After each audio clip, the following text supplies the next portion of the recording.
You know, for almost 100 years, there's been one book that people turn to over and over again to figure out how to deal with, well, other people.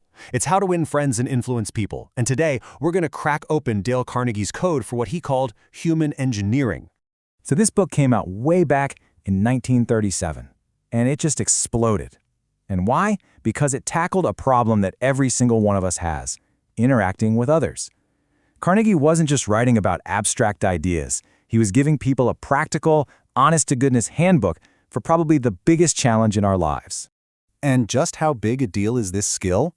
Well, research from the Carnegie Foundation found something pretty shocking. They discovered that about 85% of your financial success isn't about your technical know-how. Nope, it's about your skill in human engineering, your personality, and your ability to lead. Only a tiny 15% comes from technical knowledge. Okay, so if these people skills are responsible for 85% of our success, where are we all going so wrong? Carnegie says that most of us have this one huge, fundamental bad habit. It's so baked into how we operate that we don't even see how much it's wrecking our relationships. Carnegie's first big lesson is all wrapped up in this great metaphor. If you want to gather honey, don't kick over the beehive. And that beehive? That's our tendency to criticize. It's our default reaction, right? But it's a move that is pretty much guaranteed to blow up in our faces. Now, this right here, this single idea, is the foundation for everything else Carnegie teaches. He says that 99 times out of 100, people do not criticize themselves for anything, no matter how obviously wrong they might be. Our egos are just too good at defending us. We don't blame ourselves. And once you really, truly get that, everything else starts to make sense. And if you want to see just how deep this runs, listen to this. These are the words of a notorious cop killer named Two Gun Crawley. He wrote this in a letter as police were literally shooting at his hideout. He didn't see a murderer in the mirror. He saw a kind-hearted man who was just defending himself. And he's not an outlier. This is how Al Capone, maybe the most famous gangster in American history, saw himself. He genuinely thought he was a public benefactor who was just misunderstood.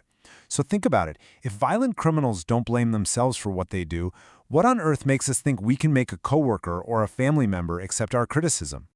The simple answer is, we can't. It just doesn't work. Criticism is dangerous because all it does is put people on the defensive. It wounds their pride, it pokes at their sense of importance, and the only thing it really accomplishes is making them resent you. It never, ever leads to real, lasting change. And all of this leads us right to Carnegie's first and most fundamental principle for dealing with people. If you want to get anywhere with anyone, this is where you have to start. Don't criticize, condemn, or complain. Period. All right, so if we can't criticize, what are we supposed to do? Well, Carnegie says there's one big secret to motivating people, a kind of master key that unlocks pretty much all of human behavior. And here it is, from the famous psychologist William James. He said, "The deepest principle in human nature isn't a wish or a desire. It's a craving to be appreciated." We all have this deep, gnawing hunger inside us to feel important, to feel like we matter. And the person who learns how to satisfy that hunger in others, well, they'll have the world in the palm of their hand. Just how powerful is this stuff? Take Charles Schwab. He was one of the first executives to make over $1 million a year. And he said his single greatest asset was his ability to build enthusiasm. And how'd he do it? He said, "I am anxious to praise, but loath to find fault. If I like anything, I am hearty in my approbation and lavish in my praise."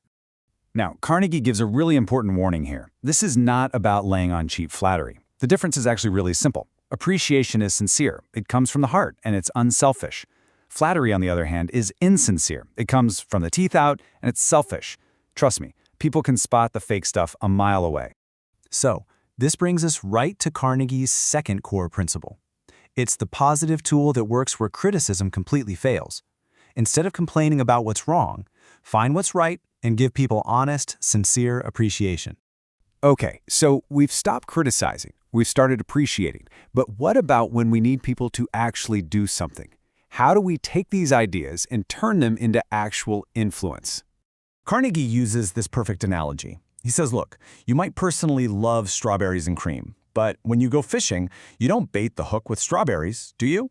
No, you use what the fish wants, a worm.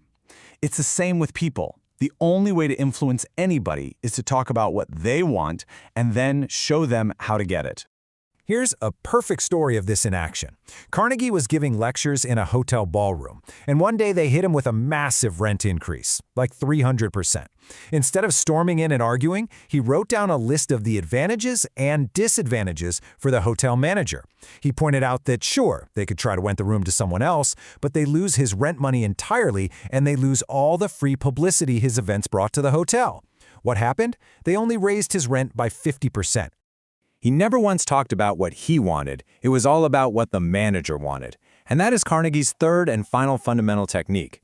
The very best way to persuade someone is to first arouse in them an eager want. You have to frame your goals in terms of their desires.